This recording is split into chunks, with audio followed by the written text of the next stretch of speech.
Hello students, तो देखिए हमारे सुपर सीवर कोर्स में आज हम लोग स्टार्ट करने जा रहे हैं with chapter periodic classification and periodic properties.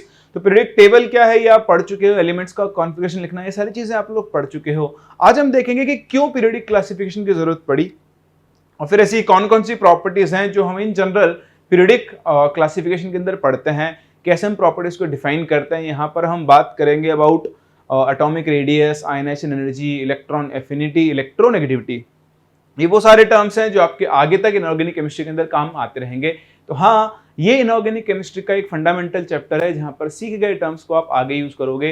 Periodic classification और केमिकल बॉन्डिंग 11th क्लास के दो सबसे मेजर और इंपॉर्टेंट चैप्टर्स हैं जो कि 12th क्लास की इनऑर्गेनिक केमिस्ट्री के लिए आपका बेस बनाते हैं। तो आप सोचो सिर्फ 3 चैप्टर रखे गए हैं, वैसे 4 हैं, ठीक है, पीरियोडिक, आपका केमिकल बॉन्डिंग, उसके बाद हाइड्रोजन और एस ब्लॉक। लेकिन मेनली आपके पास ये 2 मेजर चैप्टर जो सबसे ज्यादा काम में आते हैं, इनके ऊपर आपको सबसे ज्यादा फोकस करना है, ठीक है।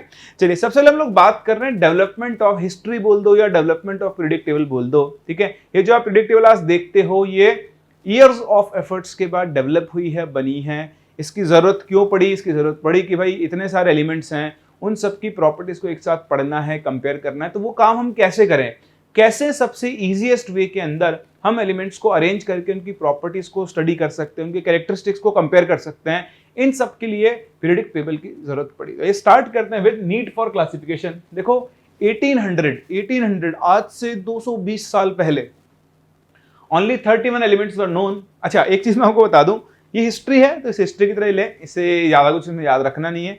जो याद रखना है, होप आप लोगों को पहले से याद है, तो हम सिर्फ इनको देखेंगे और जाने देंगे। इनसे रेयरली कभी एग्जाम के अंदर क्वेश्चन पूछे गए हैं, इसलिए आपको इनका लोड लेने की जरूरत नहीं है। जेईई में बहुत रेयरली इनसे क्वेश्चन पूछे जाते हैं हिस्ट्री से, और जो पूछे जाते हैं वो आपको पहले से पता है, तो इनका ज्यादा आपको लोड लेना नहीं है। देखें, पढ़ें और जाने दें, ठीक है। तो the number of identified element had more than double two 63 इन 1865, ठीक है। तो देखो 65 सालों में, 65 ईयर्स में अगले 32 एलिमेंट्स डिस्कवर हुए थे। At present 114 elements are known, of them the recently discovered element are man made. वो सिंथेटिक एलिमेंट्स उनको हम बोलते हैं, नेचुरली अकरिंग नहीं है। उसके बाद आप देखें यहाँ पे, to ease out this problem scientist search up, ठीक है। अब ये जो एलिमेंट्स थे, इनकी प्रॉपर्टीज को कंपेयर करना था, तो इस प्रॉब्लम को ईज आउट करने के लिए scientist search for a systemic way to organize their knowledge by classifying the elements. Not only that it would rationalize known chemical facts about elements, but even predict new ones for undertaking further study.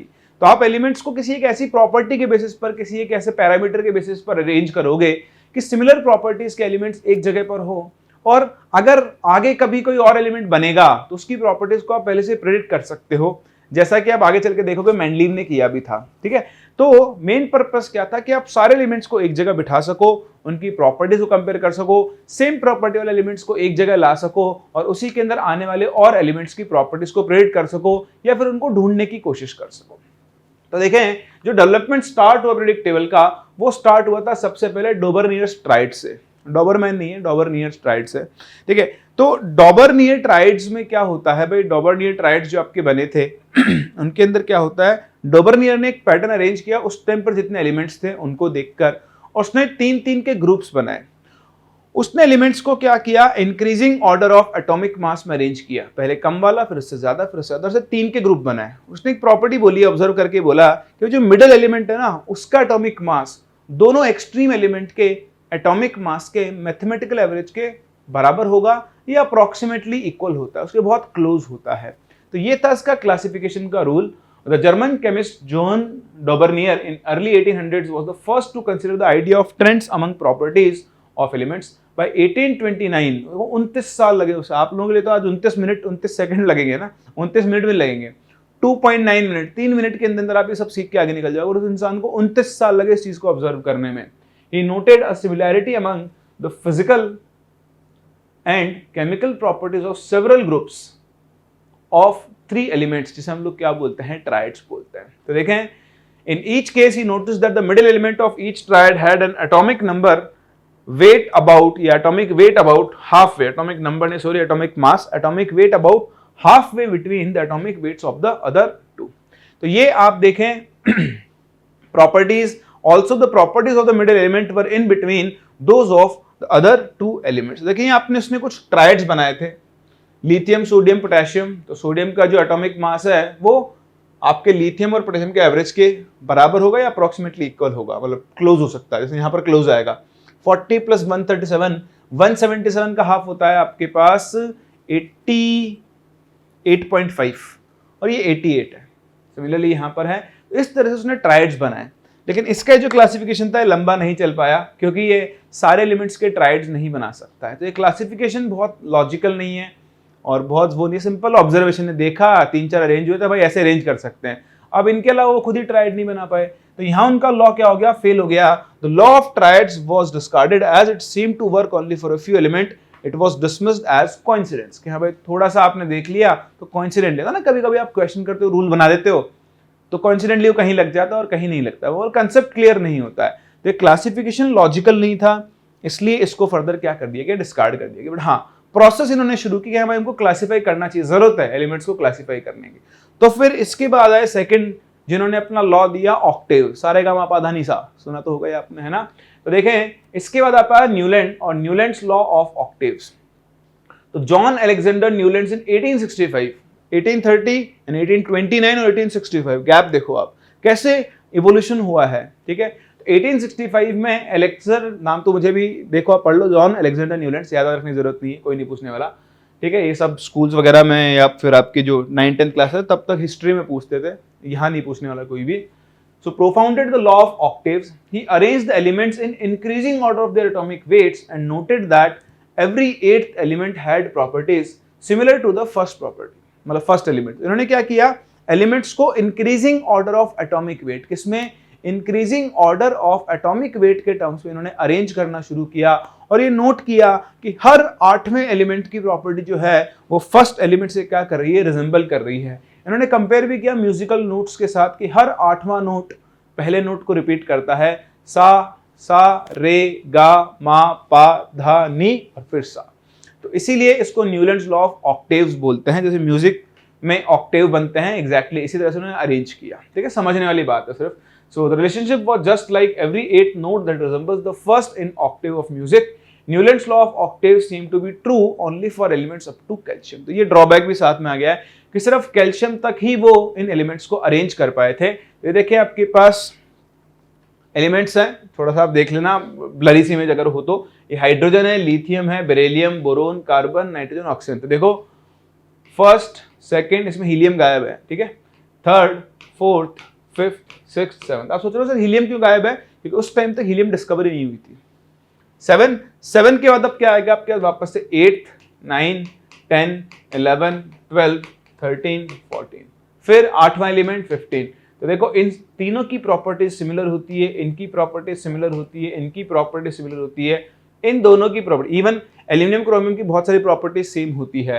तो उसने बोला कि हर 8वां element क्या कर रहा है, properties को repeat कर रहा है, ये उसने ऑब्जर्व किया और ऐसे अरेंज किया इनको। बट जैसा उसने बताया भी आपको, अब देखो कैल्शियम के बाद, कैल्शियम तो बहुत बढ़िया काम कर रहा था, उसके बाद कहीं पे मैच करती है, कहीं पे मैच नहीं करती है। तो यहां पर फिर आपके लॉ क्या हो गए, फेल हो गए कैल्शियम के बाद में। तो इसलिए इसको भी क्या कर दिया गया, डिस्कार्ड, कि भाई नहीं नहीं ये सिर्फ कैल्शियम तक काम करता है, कैल्शियम के बाद इसने काम करना क्या कर दिया बंदा। आप देखो कैल्शियम से क्रोमियम आ गए सीधे, बीच में कैल्शियम के बाद आपके पास कौन आएगा, स्कैंडियम भी आएगा, टाइटेनियम भी आएगा, टाइटेनियम वहां चला गया।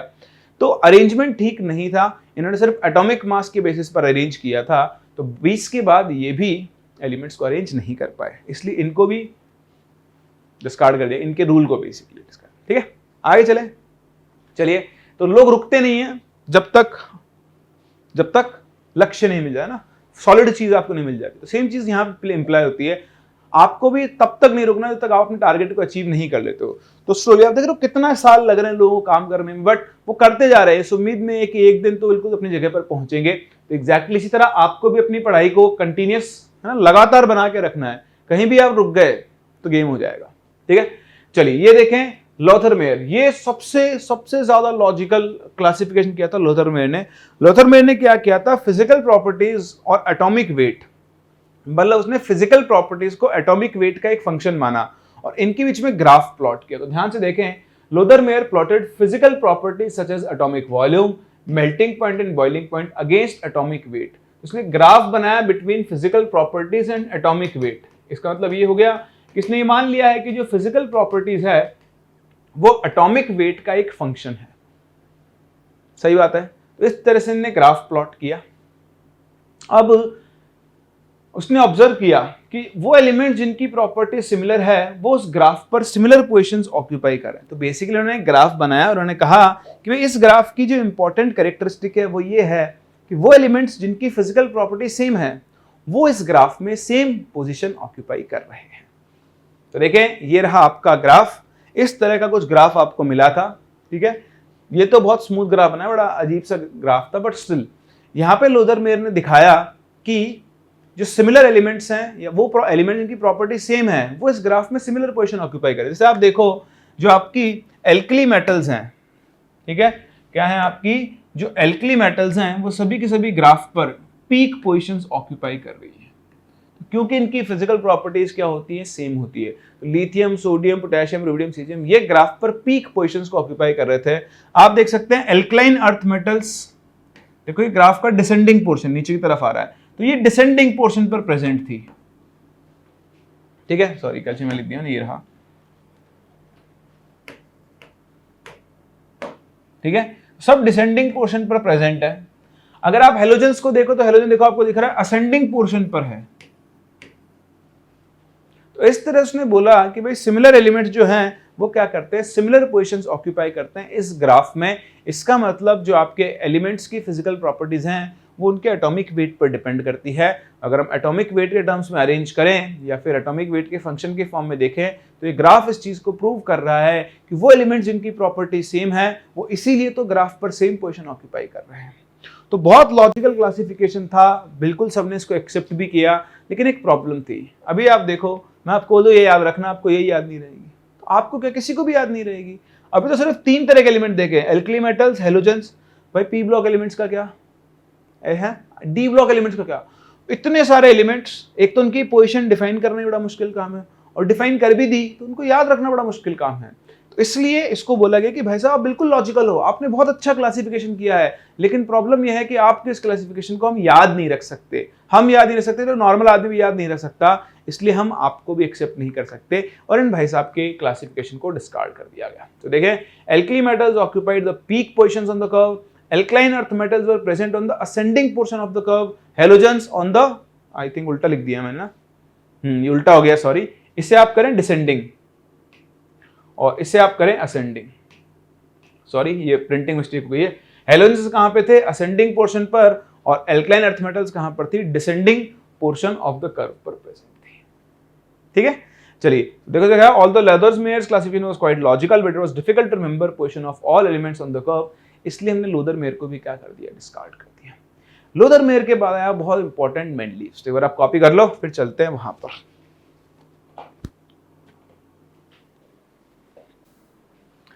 चलिए तो अब देखें, जो सबसे सक्सेसफुल पीरियोडिक टेबल रही थी वो रही थी मेंडलीव पीरियोडिक टेबल। तो मेंडलीव ने क्या किया, इन सबको देखो ऑब्जर्व किया उसने कि सभी काम कर रहे हैं, इन सबकी ऑब्वियसली सब स्टडीज तो पढ़ते हैं एक दूसरे की। तो उन्होंने सोचा कि यार जब यहाँ पर आप देखो कि फिजिकल प्रॉपर्टीज एटॉमिक वेट के साथ वेरी कर रही है, तो क्यों ना एटॉमिक वेट को ही ये बेस मान लिया जाए पीरियोडिक क्लासिफिकेशन पे। तो उन्होंने एटॉमिक वेट को बेस माना पीरियोडिक क्लासिफिकेशन को, और उन्होंने एलिमेंट्स को increasing order of atomic wait में अरेंज करना शुरू किया।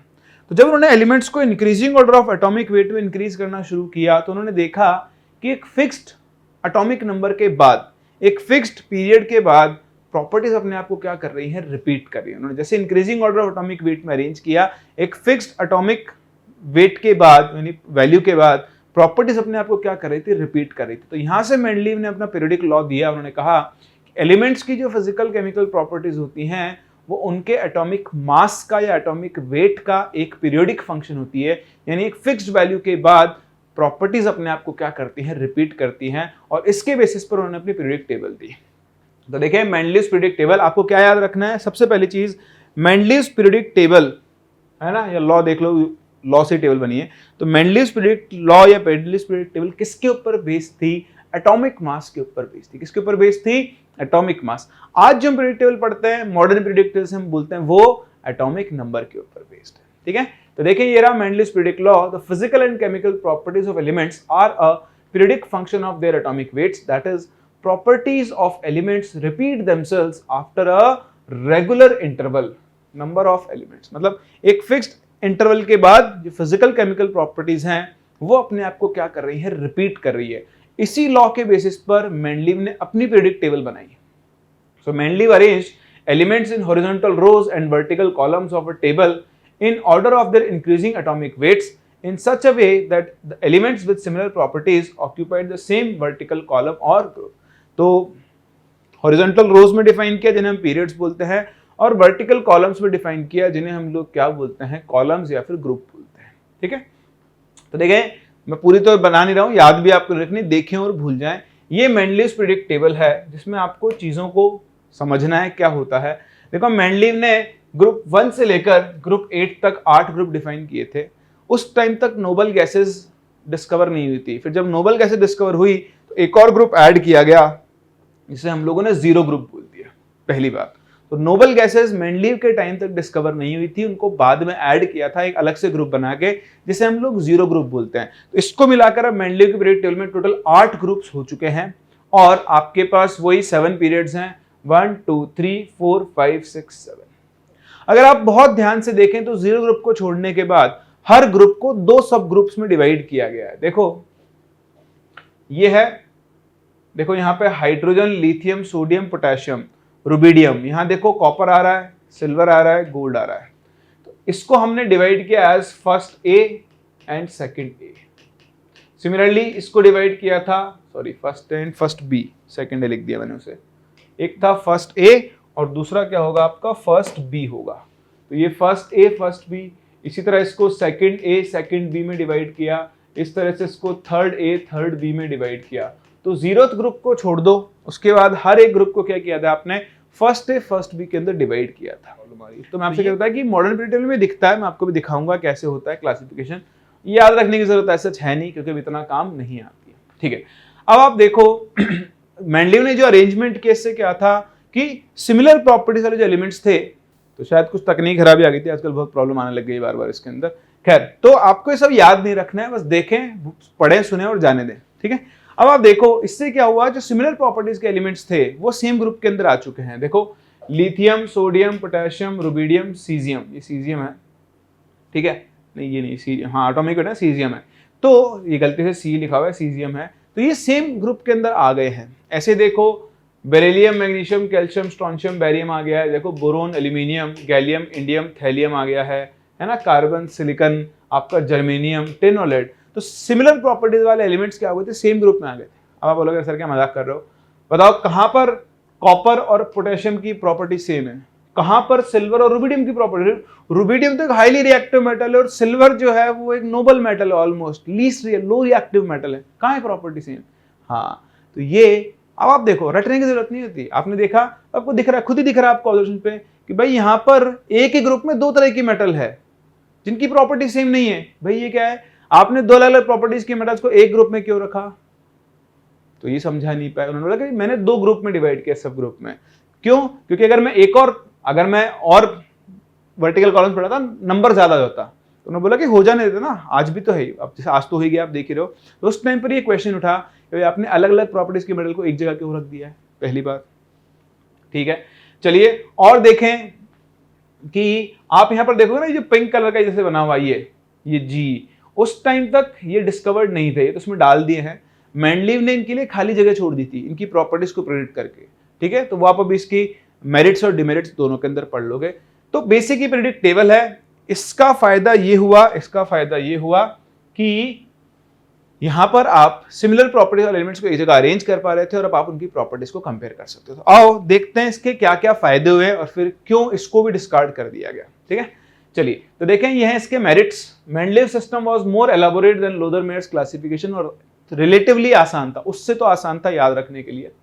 Elements with similar properties were placed in the same group. While arranging elements with similar properties, he predicted some elements which were not found at that time and left spaces for them and also predicted their properties. तो जब उसने arrange करना शुरू किया तो उसने जब जो सिमिलैरिटी आई उससे अगला एलिमेंट प्रेडिक्ट किया। वो उस टाइम तक पता नहीं था, उसने बोला कि एक ऐसा एलिमेंट आएगा जिसकी एटॉमिक साइज इतनी होगी, जिसका एटॉमिक वेट अप्रोक्सीमेटली इतना होगा, उसकी डेंसिटी इतनी होगी, उसका boiling point, melting point, physical properties, chemical properties सब उसने डिफाइन कर दी थी। और जब वैसे एलिमेंट मिले तो उनकी प्रॉपर्टीज बहुत ज्यादा सिमिलर थी जो मेंडलीव ने प्रिडिक्ट की थी। तो ये उसकी पावर थी प्रिडिक्शन की, उसकी टेबल की। इसलिए उसने जो है ना वो जगह छोड़ी थी, उसको नाम दिया था। जैसे उसने एल्यूमिनियम की जगह छोड़ी थी, उसको नाम दिया था एका एल्यूमिनियम। एका का मतलब बिलो, तो बिलो एल्यूमिनियम, और एका सिलिकन जो कि बिलो सिलिकन था। तो ये दो उसने प्रेडिक्ट किए थे, एका एल्यूमिनियम फॉर गैलियम एंड एका सिलिकन फॉर जर्मेनियम। रटने की जरूरत नहीं है, आप जानते हो आज बोरोन एल्यूमिनियम गैलियम, एल्यूमिनियम के नीचे तो आता है gallium, carbon silicon germanium, silicon के नीचे कौन आता है, जर्मेनियम। तो एका का मतलब होता है बिलो, तो बिलो एल्यूमिनियम गैलियम था, और बिलो सिलिकन कौन था आपका, जर्मेनियम था। ठीक है, तो आई होप ये आप लोगों ने पढ़ी होगी छोटी क्लासेस में, नहीं भी पढ़ी हुई तो देखो और जाने दो। ठीक है, समझ में याद नहीं रखना, छोटी छोटी चीजें वो आपको अपने आप याद हो चुकी है। देखो हो तो चुकी है। बताओ मेंडलीज पीरियड टेबल किसके ऊपर बेस्ड है, हाँ एटॉमिक वेट के ऊपर। उसने किस ऑर्डर में अरेंज किया, increasing order of atomic wait में। क्या उसका फायदा हुआ, एलिमेंट्स की प्रॉपर्टीज को आप आराम से कंपेयर कर सकते हो। उसने कुछ एलिमेंट्स की प्रॉपर्टीज को पहले से प्रेडिक्ट करके उनके लिए खाली जगह छोड़ दी थी, जिसका नाम है एका एल्यूमिनियम और एका सिलिकन। बताओ क्या याद रखना है ना। चलिए बात करते हैं डिस्कार्ड की होती है, डिमेरिट्स क्या है। तो डिमेरिट्स भी हैं, कई डिमेरिट्स। एक तो मैंने आपको बता दिया कि डिफरेंट प्रॉपर्टीज के एलिमेंट्स को आपने सेम ग्रुप में लाके बिठा दिया, ये तो इनजस्टिस हो गया, अन्याय हो गया, ऐसे कैसे हो सकता है। तो देखें Mendeleev violated it's on order of increasing atomic weight. अब आप देखो टेबल में आप पीछे चलो, तो उसने क्या बोला कि भाई मैं तो increasing order of atomic wait में अरेंज कर रहा हूं। तो हमने कहा क्या भैया, क्या भैया आप देखो आयोडीन दिख रहा है, ये रहा, ये कौन सा ऑर्डर ऑफ इंक्रीजिंग है? टेल्यूरियम का वेट ज्यादा है, आयोडीन का कम है, तो आयोडीन को इधर होना चाहिए था, टेल्यूरियम को इधर होना चाहिए था, ये क्या चक्कर है? तो मेंडलीव ने बोला भैया यहां पर क्या है ना, इनकी प्रॉपर्टीज बड़ी सिमिलर हैं, इसलिए मैंने आयोडीन को इधर रखा और टेल्यूरियम को इधर रखा। लेकिन आपने अपने लॉ को वायलेट कर दिया ना, आपने क्या बोला, आप increasing order of atomic mass के टर्म्स में अरेंज कर रहे हो। तो यहां तो आपने लोचा कर दिया है, आपने कम एटॉमिक मास वाले को बाद में रखा है और ज्यादा वाले को क्या रख दिया है, पहले रख दिया है। समझ पा रहे हैं? तो इस तरह से उसने कई जगह पर ये अपने ही लॉ को फॉलो नहीं किया। ठीक है, cobalt was placed before nickel, argon was placed before potassium. Reason क्या था, सिमिलैरिटी इन प्रॉपर्टीज था, बट आपने जो रूल डिफाइन किया बेसिक, जिसके ऊपर आपकी पीरियड टेबल बेस्ड, आप खुद उसको वायलेट कर रहे हो। ठीक है, दूसरा पोजीशन ऑफ हाइड्रोजन, वो तो आज भी, आज की पीरियड टेबल का भी ये इशू तो है ही, हाइड्रोजन की पोजीशन फिक्स नहीं है। आप उसको एल्कली मेटल्स के साथ भी रख सकते हो, आप उसे हेलोजन के साथ भी रख सकते हो। No separate position was given for isotope, ये बहुत बड़ा ड्रॉबैक था। भाई आइसोटोप क्या होता है, जिनका एटॉमिक नंबर सेम लेकिन एटॉमिक मास क्या होता है, अलग होता है।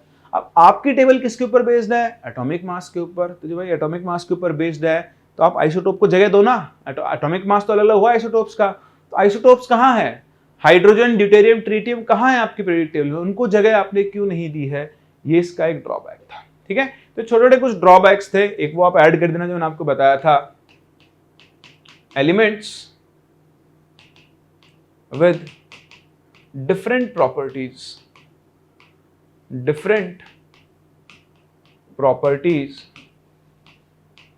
were placed in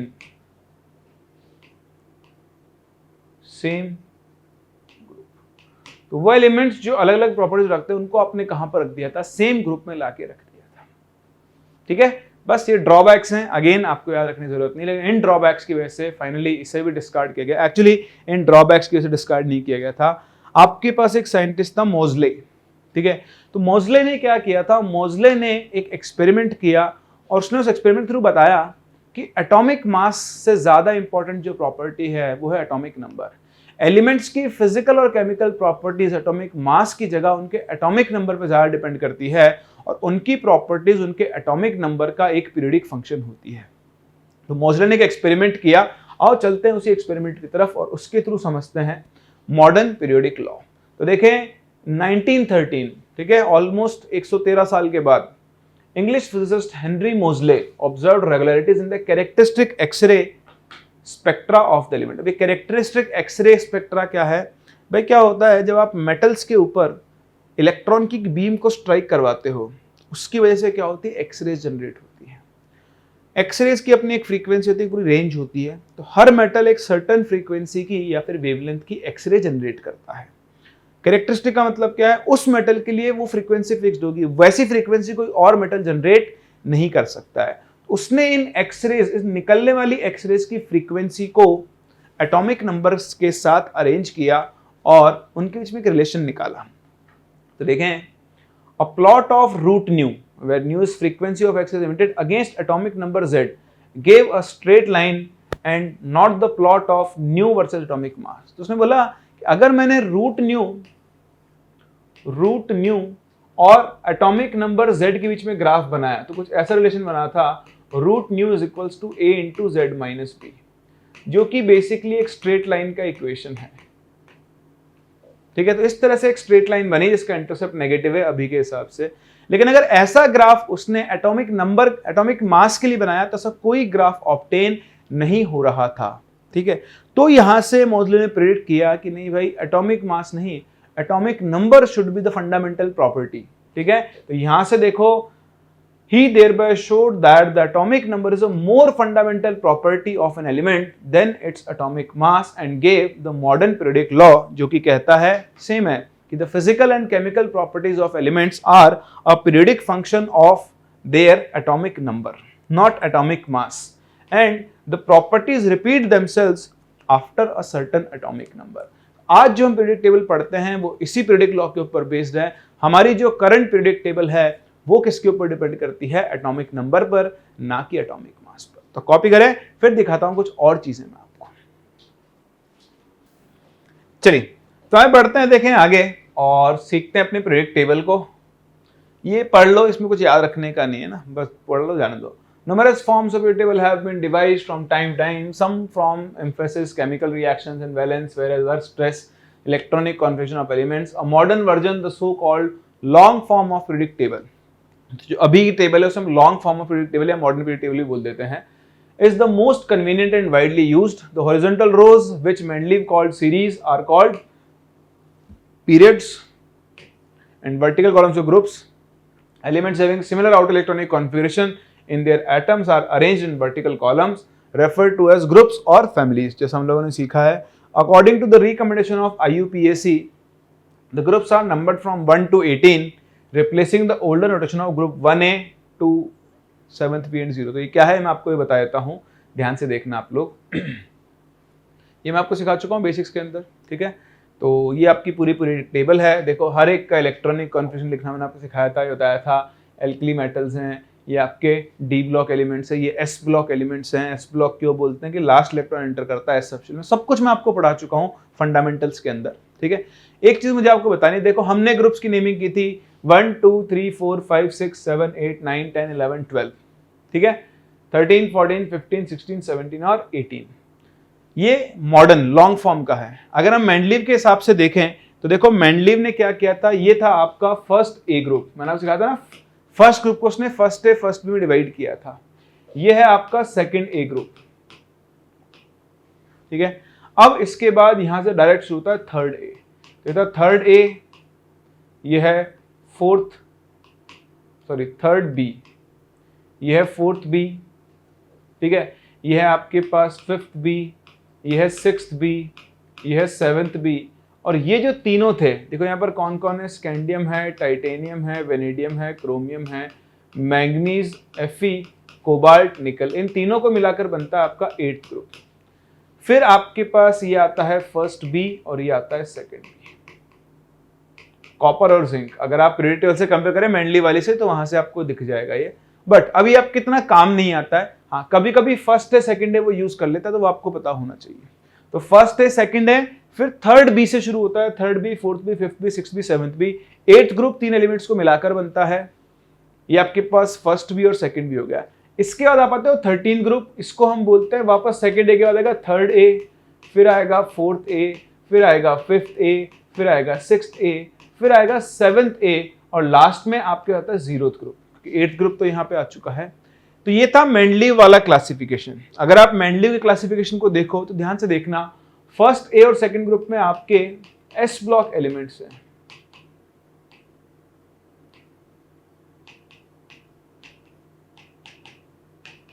beryllium, magnesium, calcium, strontium, barium है। इधर देखो third A, fourth A, fifth A, sixth A, seventh A. तो जो ए वाले थे उसमें एस ब्लॉक और पी ब्लॉक एलिमेंट्स होते हैं। क्या होते हैं? एस और पी ब्लॉक एलिमेंट्स होते हैं ए सब ग्रुप में, और जो बी सब ग्रुप है उसमें आपके डी ब्लॉक एलिमेंट्स होते हैं, जिन्हें हम ट्रांजिशन एलिमेंट्स के नाम से भी जानते हैं। ठीक है, तो ये आपके पास क्या होता है, बेसिक क्लासिफिकेशन होता है, इसको आप जरूर जरूर जरूर ध्यान दें। बट हाँ, अभी तो मैंने आपको सिखाया कि फर्स्ट ए सेकंड ए कहीं लिखा हुआ मिल जाए तो कंफ्यूज मत होना। फर्स्ट ग्रुप को फर्स्ट ए और सेकंड ग्रुप को सेकंड ए के नाम से जानते हैं। फिर 13 ग्रुप से third A, fourth A, fifth A, sixth A, seventh A तक आता है, लास्ट में 0th ग्रुप जो कि आपकी नोबल गैसेस है। क्लियर है? चलिए बहुत बढ़िया। अब देखें ये कुछ छोटी छोटी चीजें, देखते जाएं, सुनते जाएं और जाने दें। जो याद रखने का होगा मैं खुद बता दूंगा। Long form present form of modern periodic table is also called as Bohr Bury and Rang Werner periodic table. कितने सारों का कंट्रीब्यूशन है। It is based on the Bohr Bury electronic confusion concept and atomic number.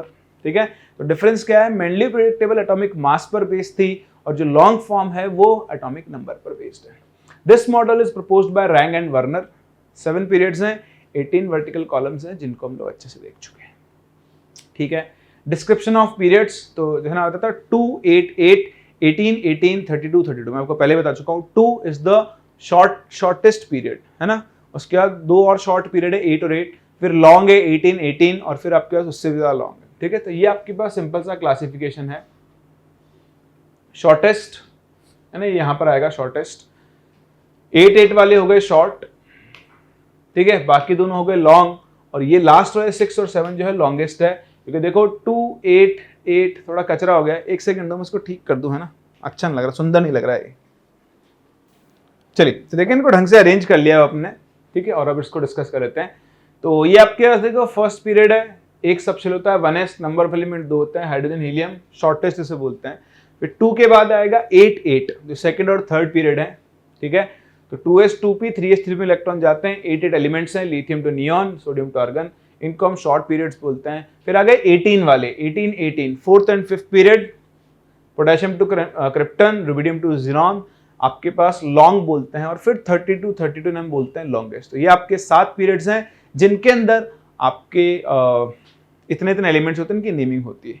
एक देख रहे हो UUO, तो 100 के ऊपर जो एलिमेंट्स आते हैं, 100 के ऊपर जो एलिमेंट्स आते हैं उनकी नेमिंग करने के लिए IUPAC ने एक अलग रिकमेंडेशन दिया हुआ है जो मैं आपको सिखा चुका हूं। स्टिल एक और बार कर लेते हैं, कोई बात नहीं।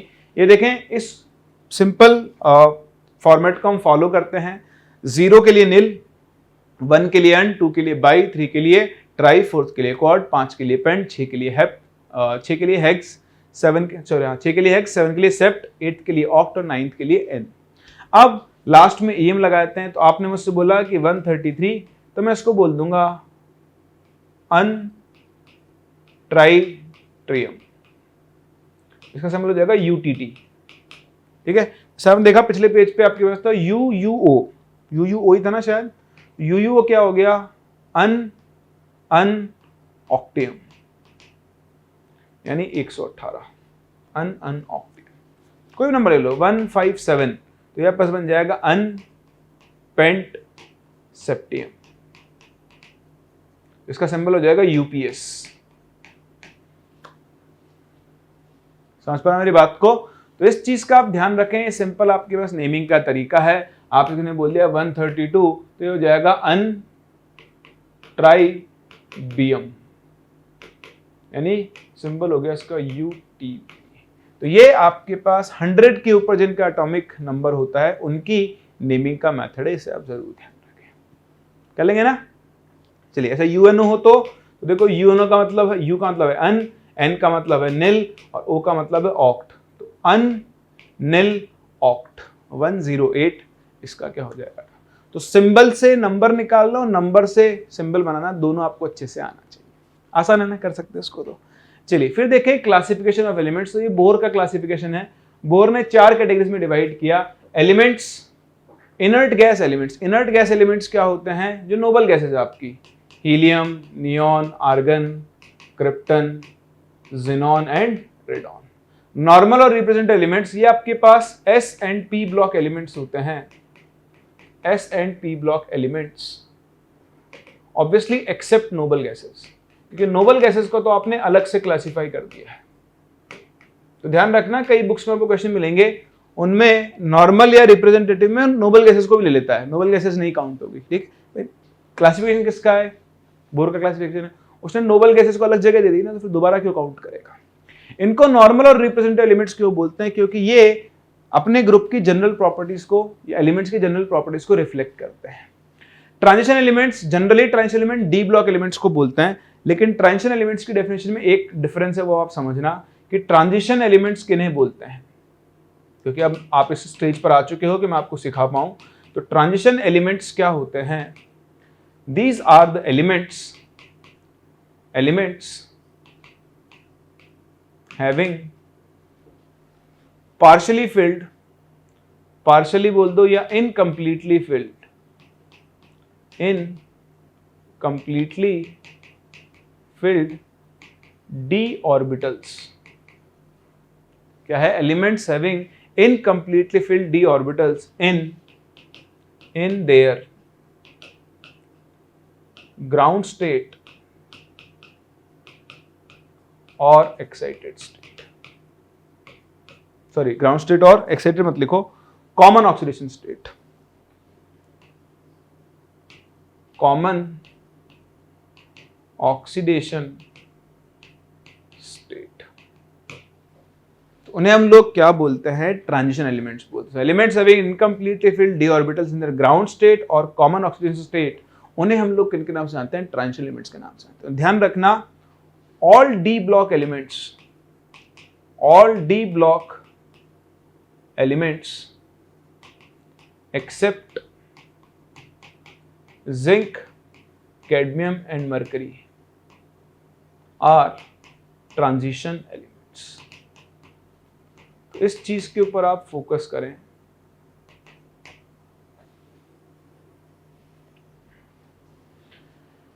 ठीक है, सारे एलिमेंट्स जिंक, कैडमियम, मरकरी को छोड़ के बाकी जितने भी एलिमेंट्स हैं वो सभी किसके अंदर आते हैं? ट्रांजिशन एलिमेंट्स के अंदर काउंट होते हैं। तो all D block elements except zinc, cadmium, mercury are transition elements. ठीक है, तो जिंक, कैडमियम, मरकरी क्यों नहीं है आप ये समझो। भाई जिंक का इलेक्ट्रॉनिक कॉन्फिगरेशन जो होता है ना, वो होता है 3d10 4s2। तो देखो d10, यहां पर d सब शेल पूरा भरा हुआ है, 1 2 3 4 5 6 7 8 9, ये इसकी ग्राउंड स्टेट है। इसकी कॉमन ऑक्सीजन स्टेट है +2, तो +2 में ये सिर्फ 3d10 बचेगा, तो इलेक्ट्रॉन तो 4s से निकलेगा। तो देखो दोनों ही केसेस में ये कंप्लीटली फिल्ड है।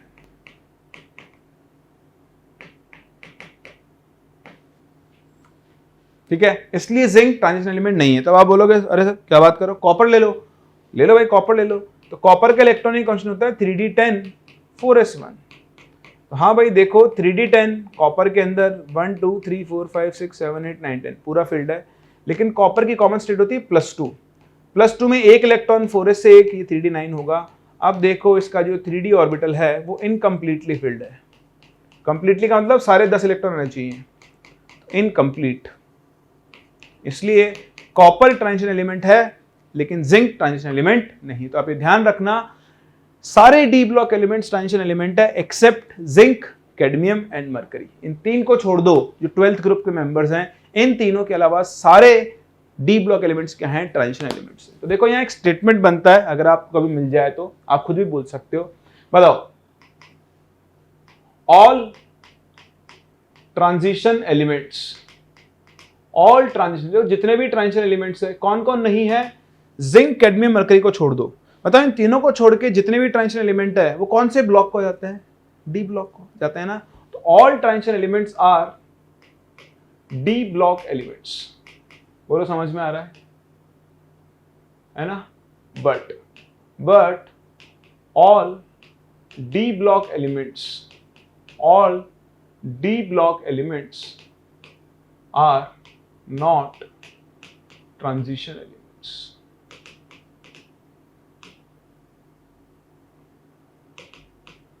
तो ये आप डिफरेंस समझें कि all transition elements are D block elements, but all D block elements are not transition element. Zinc, cadmium, mercury D block elements तो हैं लेकिन वो ट्रांजिशन एलिमेंट्स नहीं है। इनर ट्रांजिशन एलिमेंट्स, ये एफ ब्लॉक एलिमेंट्स को बोलते हैं। तो एफ ब्लॉक जो आपके लेंथेनॉइड्स और एक्टेनॉइड्स थे,